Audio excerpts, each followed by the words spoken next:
Greetings, football lovers. We are back with another installment of the Yellow Corner, and this time we bring you the preview of our Game 8 fixture as we take on Stellies on Wednesday afternoon at Lucas Moripe. Is it afternoon or evening? Game. Evening, 7:30. Oh, I'm so used to afternoon games. Yeah, at 7:30 on Wednesday night. How are you? Ke mnati Verona.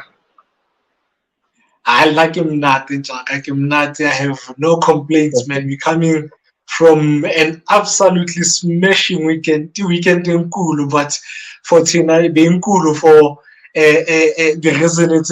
Hey, we made it through to our first cup final of the season, the MTN 8, after a very, very sweet victory on Saturday against Chiefs. How sweet was that win? Oh, that was a very, very sweet victory against Kaizer Chiefs. I wish it could happen every week or monthly.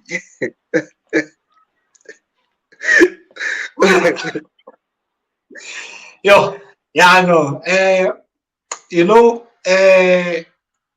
I galloped the sweetness of that victory. I galloped it so like it was. For a moment I thought I forgot that I'm diabetic. The way I enjoyed the sweetness of that victory on Saturday.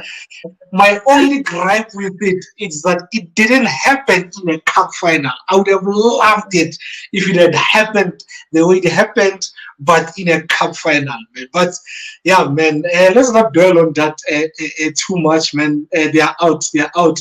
Another trophy that they are missing out, and their drought continues, man. Yeah, but congratulations to the boys, man. They dug in hard on Saturday, man, to the technical team and the club as a whole, the supporters at the stadium, man. Yeah, congratulations, man. On to the final, man. But let's go back to the bread and butter of the DSTV Premiership ups. Like I said, we're taking on Stellies, man. This game, man, we are on the brink of equaling record Chiefs most runs at the start of the season, which is 8 wins. We are currently on 7. We are on the brink of breaking a record Chiefs. The longest unbeaten run PSL. We've equaled it. We equaled it again Pirates. We are both on 31 games unbeaten. We win or not lose on Tuesday. We set a new record. These records, do they play in the minds of the players? Definitely. I think sometimes they love to pretend as if they don't check the stats, but deep down they know they have an important game where they should win or get a draw so that they break the record. So I think sometimes they play an important role because of they push the players to do better, but sometimes they come with a lot of pressure because of you have to win by all cost, and sometimes you tend to make a little bit of errors because of you are chasing the record. That's true. That's true. I love how the technical team and the players always pretend as if, nah, man, we're not really worried about that. Coach Ilani killed me last week in the press conference when he pretended not to know the number of points we are on, man. But yeah. Raps, we have a situation. We are playing against Stellies with one of our most important players in Debzam Rumble on 3 yellow cards. If he's to play against Stellies on Wednesday and he gets a yellow card, he will clean the yellow cards to high and miss out on a game le Royal EM, because that's our last league game before the final. But at the same time, you mentioned something when you were talking before we started shooting. Maybe what if our game gets postponed? What do we do now? Do we field Tebza to get a yellow card and clean, or he misses the next two league games?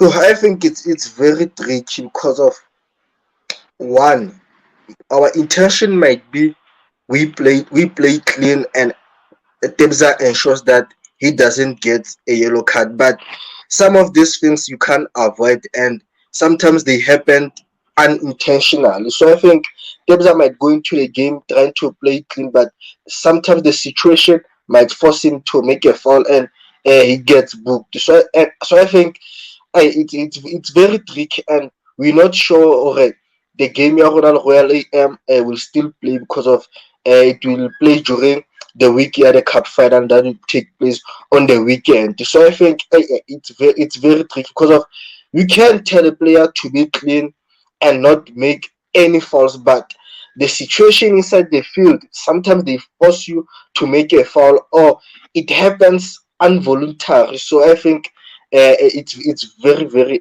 tricky for us, but because of we are playing to break the record, I think Rulani will definitely start Tebza Mkwe.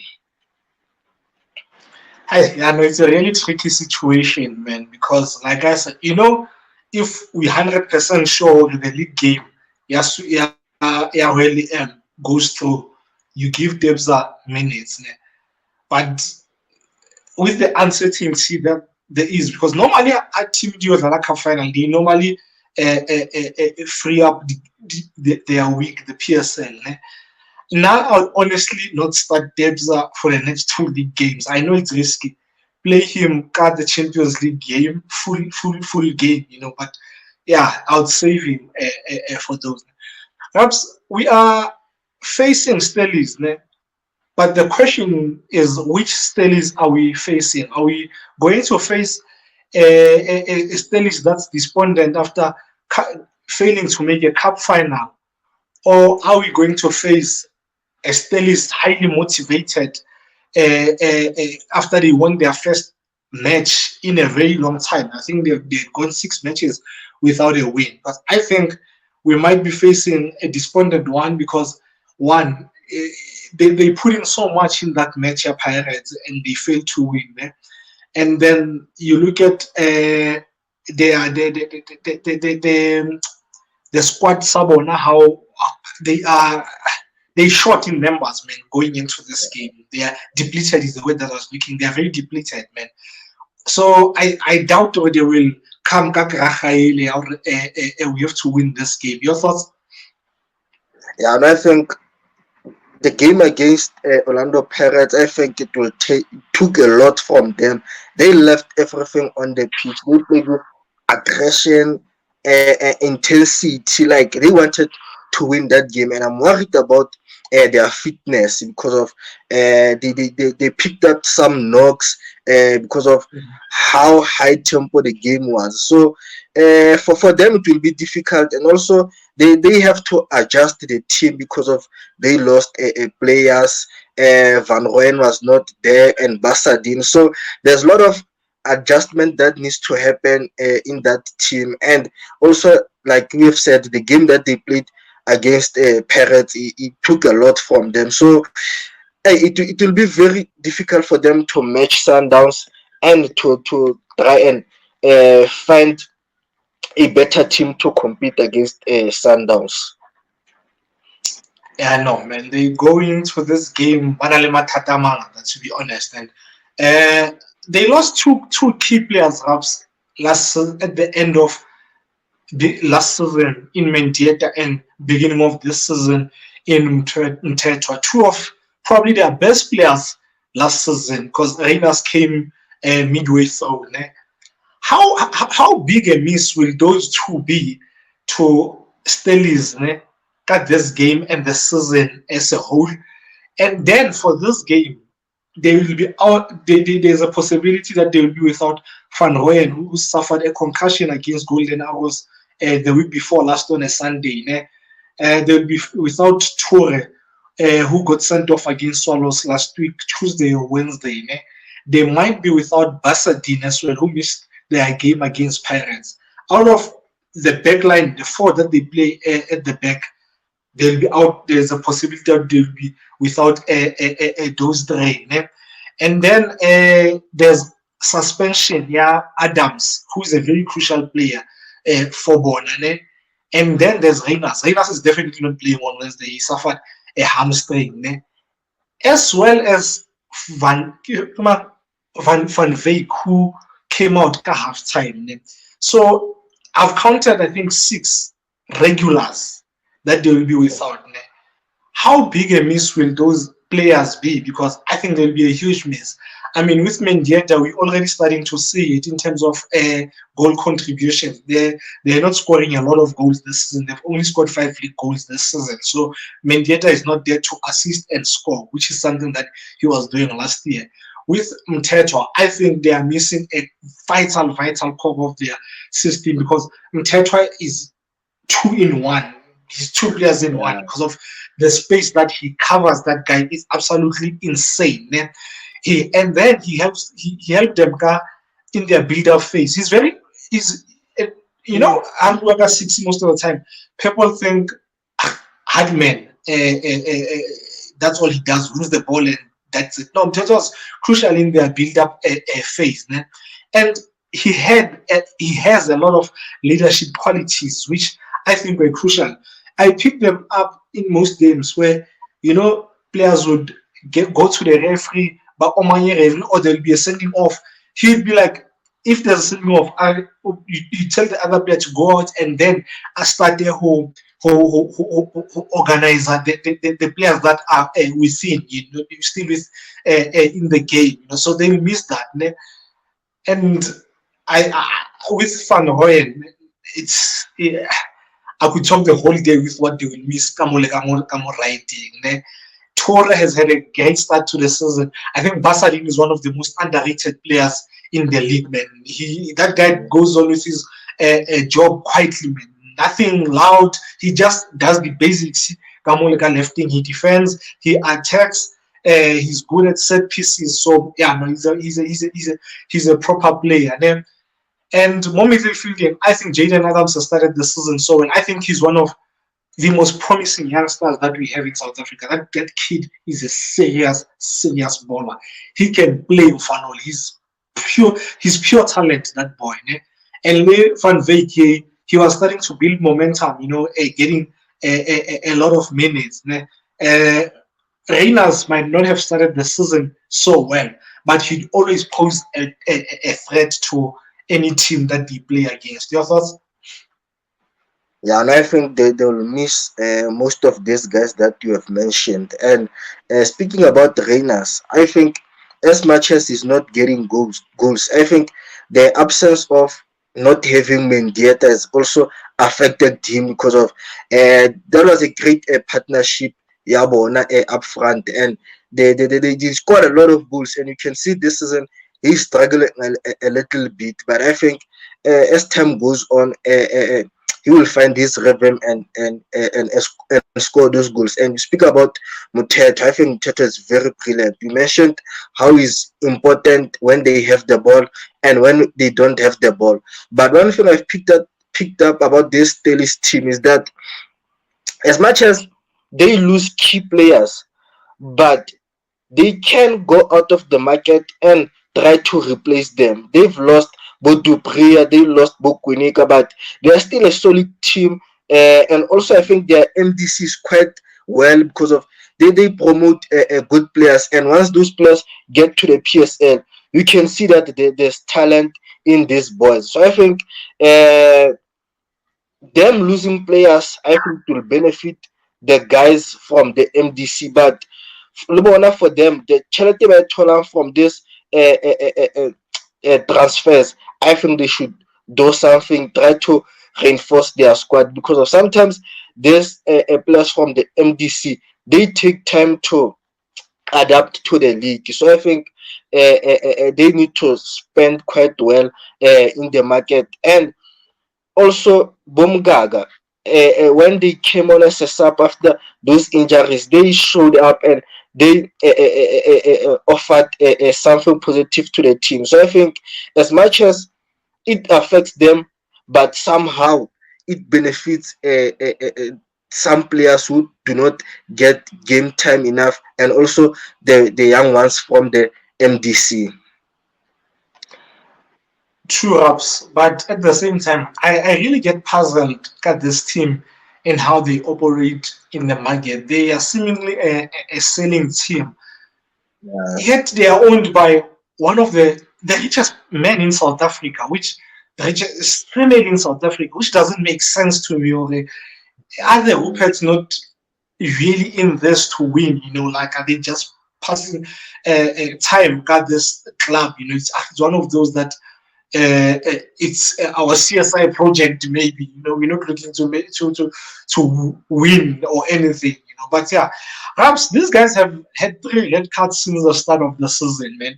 Uh, how badly do you think this has impacted their stats for the season? Because I think yes, one came in an MTN 8 semi-final, but the other two they came more leaking, because when you look at the log, they are currently 13th. They've played 7 games, they've won only 2, they drew 1 game and lost 4 games. They've scored 5 goals, conceded 8, goal difference. I want to get -3, they're on 7 points.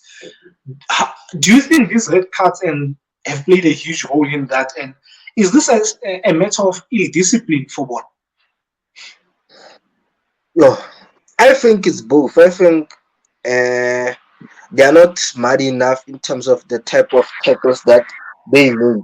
You look at Mamelodi Sundowns. Once a player gets a yellow card, he becomes more disciplined. I think Mbule against Orlando Pirates was booked, and second half he was very clean. He didn't make any foul, so it shows how disciplined he is off the ball. So I think that's what Stellies lack, and for a coach it becomes a difficult job when your players always get yellow card because of you. It becomes difficult for you to build a proper team because of you go to a certain game, you are missing a key player, you have to adjust, try to fill in that gap with a different player. So it affects the the development and the growth of the team in terms of finding your regular starting 11.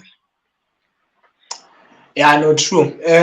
One might say, listen, Downs, they get a lot of yellow cards, which is true. I think that the one thing that they do so well, Sundowns, yes, Mbulu was very lucky not to get sent off by Gamia Pirates. Let's not shy away from that. Ne? But in most of the games, once Tabiso gets a yellow card, he stops making the fouls, technical fouls and stuff like that.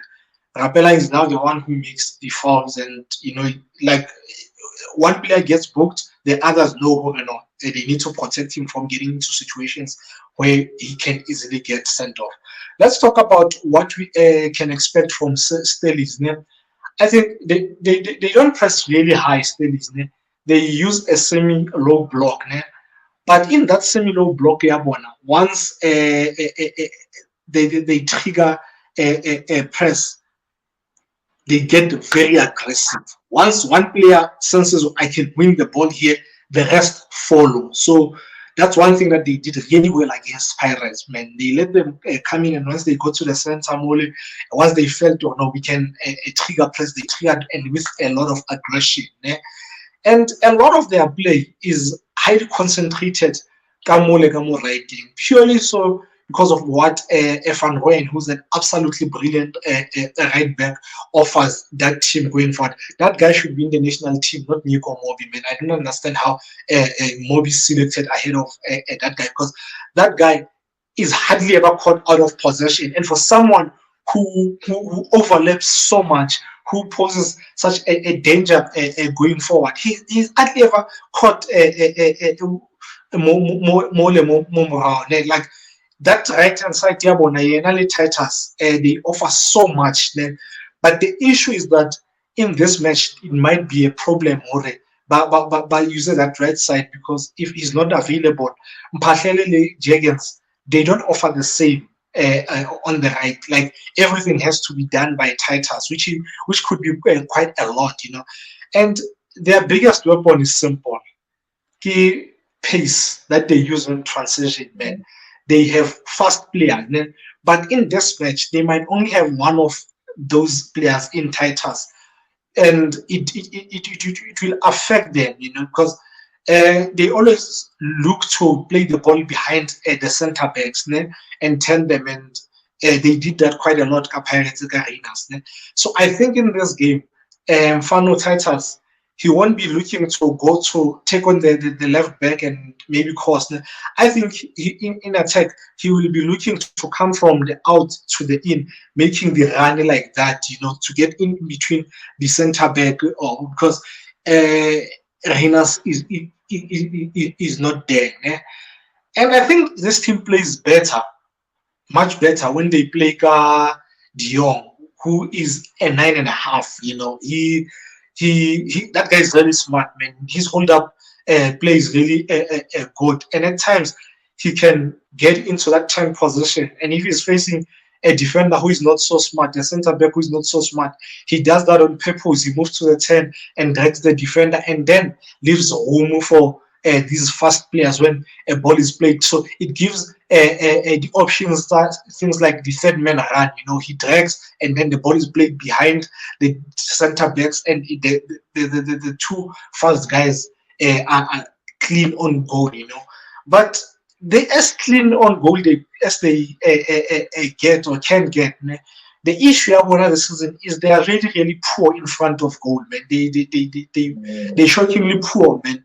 I mean, they average 10.14 shots per game, but their conversion rate is 7%, and their XG, expected goals, is 1.51.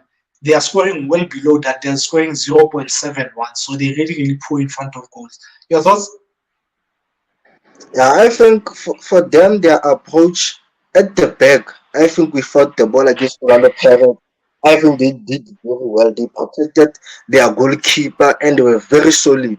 And they played with Ngaba and Maluisan, which it was their first game as partners in the center backs. And they did very well and they protected the goalkeeper. Hence, Orlando Pirates couldn't get a lot of shots on target against them. And also Stephens as a goalkeeper, I think was solid. So coming against Mamelodi Sundowns, they have to be more solid than they were against Orlando Pirates when they don't have the ball and when they have the ball, because of Sundowns who look to put pressure on them and win the ball high up on the pitch. So I think they have to be top in terms of their awareness when we set those press and when we apply those press. And Nduli and Palace in the middle field, I think they have to cover a lot of distance. They have to close the gaps, and they will need support from their wingers. Because of one thing, I think that's your Sundowns. We no longer play with full backs that will go and cross or get to the half of the opponent. So that means your wingers as the opponent, they shouldn't stay wide. They should invert and add numbers in the middle field, because of there's no reason for the wingers to remain on wide channels where else Sundowns no longer uses width in terms of the fullbacks overlapping and looking to add numbers.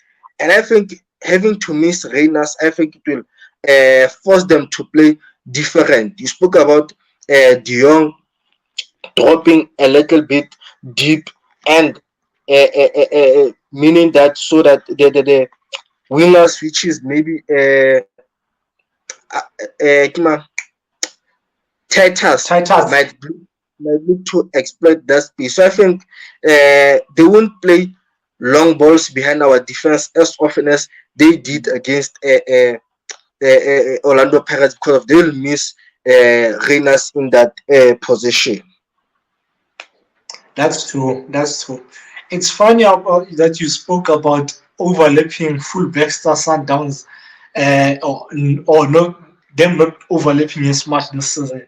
Because funny enough, I'm going for the system that we used to play last season in my lineup using overlapping fullbacks. But before we get there, tell us how we can beat Stellies, or what do we need to do to beat Stellies? I think first of all, I think their legs will not be fresh enough in this game to contain Mamelodi Sundowns for a whole 90 minutes. So I think first half you shouldn't be hurry to score a goal. When it comes, it comes. But you play around, you ensure that you make them more tired. And once they get more tired, that means that their concentration level will drop a little bit. And once it drops, that's where you strike and attack them. And we spoke about them playing long balls behind their defense, and they won't have Renas in this game, but Titus will be there. I think Ronan Williams will have to play a key role in terms of reading the situation and trying to come out of the box, and which is what China failed to do when they played Stellenbosch over the weekend, because of Stellenbosch game plan was very clear. You play the ball behind Koki and Petra, and I think China should have went outside the box and tried to clear a couple of balls. So I think Ronan has to do better in that department. And them playing pivot of Ndule and Palace, I think if they don't have an extra man in that midfield, I think they will be outnumbered, because of Sanders will look to operate in those spaces, and obviously a guy like Shika or Ribeiro will look to play or occupy the space between those two midfielders and the center backs. And when you have the ball in that position, it will definitely force them to defend facing their opponent. And also their new partnership. Facing their own goal, not Yeah, opponents. their own goal. And I spoke about their new partnership. I think we need to test them. I think we need to put a lot of pressure. They haven't played a lot of games together, so that means they're still trying to understand each other. And with that, I think we can get something if we apply a lot of pressure and force them to make those errors at the back. True, I agree with most of your points, Raps. For now, I think it starts with the lineup. Yes, why is this thing moving around? Yeah, it starts with the lineup. I think we need to refresh our lineup. I think we need to refresh our team, rest a few of our players. Post-match press conference, Coach Rulani spoke about how the latest research shows that players now take 72 hours to fully recover from a game, like whereas before it was 24 hours less. So it was, I think, 48 hours. We've played two highly taxing games in a very short space of time, and on top of a scorching heat or at Moribe on Saturday. So I think we need to make a few changes there. And then the inexperience, more backlining Yabona, there's a possibility that they could play back for Yabona. Only Loisan is the one who has a lot of experience. Ne? So we need to take advantage of that. Ne? And I saw Ngabane, as good as they and solid as they were, ne? He kept getting dragged to the ball or a lot in game Pirates. And Pirates played two very dangerous passes more than once one day. So I think we can look to exploit that. Ne? They have guys who really work their socks off in Palace. They run. Actually, their midfield three works a lot. Just that now Tetra is no longer there. Those guys are proper hard workers. Ne? But I think Mendieta, because I have him as in my lineup, he'll be very key in occupying attention young Dooley and moving him around so that he makes space that we can capitalize on. So yeah, I think that's how we can take advantage of them and of their inexperience, as well as their lack of freshness, because the number of games that they have played in a very short space of time. Yes, this thing keeps moving, man. The thing that's holding my phone as I record keeps moving. Lineups, do I go first or you go first? I can go first. All right, I'm going with Honwen at number one. I'm bringing back Mudau. I'm actually playing a diamond, a 4-4-2 diamond that we played last season for this game. Then Mudau, and then I have Grant. Grant was absolutely brilliant game at Chiefs Mole, man. He was outstanding at game at Chiefs. So I'll have Grant at right center back, Mvala left center back, Modiba at left back, and then I have River at six, and then my two eights will be Mbuleli, Ntoli, Zungu. I don't know how Zungu will perform as deep, but I was impressed with how he played against Chiefs. So I'll give him a start. Limbule because he hasn't played a lot. So yeah.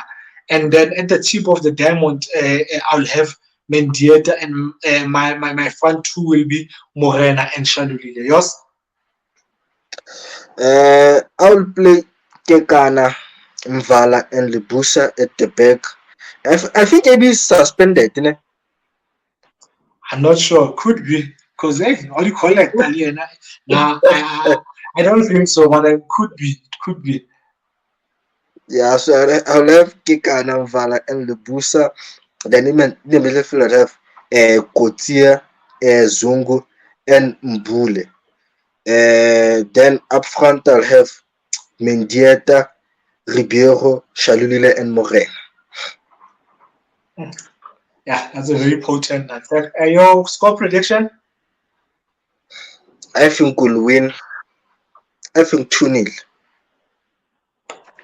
Now I'm gonna go big. I'm thinking 4-0. I think the inexperience and the lack of energy will affect them. So I'm going 4-0. Yeah, that's it, Masandawana. Thank you guys for your continued support, man. Please do keep sharing the word so that a lot of people subscribe and we grow this channel of ours. Apologies for my phone holder that's letting me down today. It keeps moving, so I have to balance it.